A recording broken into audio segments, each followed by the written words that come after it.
আমার হাজব্যান্ড মাদকাসক্ত এবং কি মাদক বিক্রি করে, নাম গুলজার হোসেন, পিতা সেকান্দর বাদশা।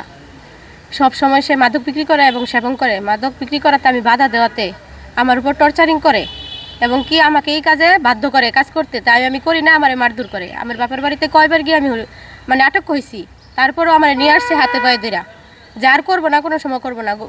বিগত কয়েক মাস আগে আমার হাজব্যান্ডকে ডাকাতির প্রস্তুতি মামলায় নিয়ে আসছে এবং মাদক মামলায় নিয়ে আসছে। ওইখান থেকে জামিনে ফেরত আসছে, আসার পরও সেই সব কার্যকর চালায় যায়। আমার একটা বাচ্চা আছে, আমার বাচ্চা রাইখা বাড়ি থেকে মারধর করে তাড়াই দিছে এবং কি সে পরকীয়া কাজে লিপ্ত থাকে এবং এক মেয়ের সাথে লিপ্ত আছে। ওই মায়ের কুপরামর্শে আমার সাথে টর্চারিং করে এবং কি মাদক ব্যবসায় আমি বাধা দেই, এই কারণে টর্চারিং করে। এলাকায় বিগত সবাই জানে যে ওই কাজে লিপ্ত আছে।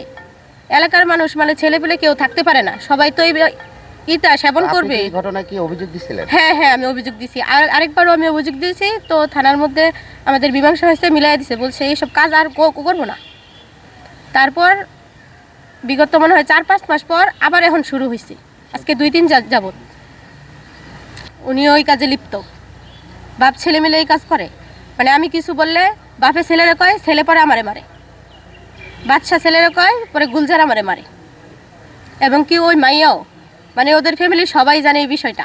পুলিশ প্রশাসন ওইকে নিয়ে এবং কি ওইখান থেকে ওর বাসা থেকে নিয়ে আসছে, এখন সে হেফাজতে আছে পুলিশের।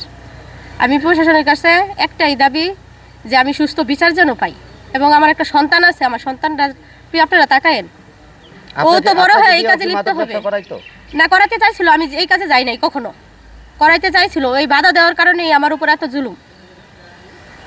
আমি যাই নাই। অভিযোগ করার পরে পুলিশ তাকে গ্রেফতার করে। হ্যাঁ, এখন থানার হেফাজতে আছে। দিয়া জ্বালাই দিবে এমন আগেবার হুমকি ধমকি দিয়েছে, এলাকার লোকজন জানে আমার মেরে ফেলাইব। তা আমি তো কাজ করে খাই, অটো গাড়ি চালাই, আমার তো জানার একটা নিরাপত্তা আছে। আমার ছেলে আছে স্কুলে পড়ে, এরাও জানে নিরাপত্তা আছে। আমার ওয়াইফ আছে, এদের জানে নিরাপত্তা আছে। আমার মেয়ে আছে, ওদের জানে নিরাপত্তা। আমি প্রশাসনের কাছে চাই আকুল আবেদন এবং 10 জনের কাছে। ওই বিষয়টা হলো, হ্যালো জি,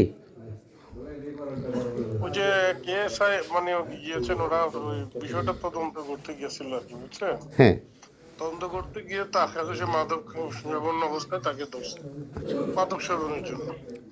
আগেও এর বিরুদ্ধে মাদকের মামলা আছে মনে হয়। ওই মাদক সেবন করার সময় ধরছে তাকে।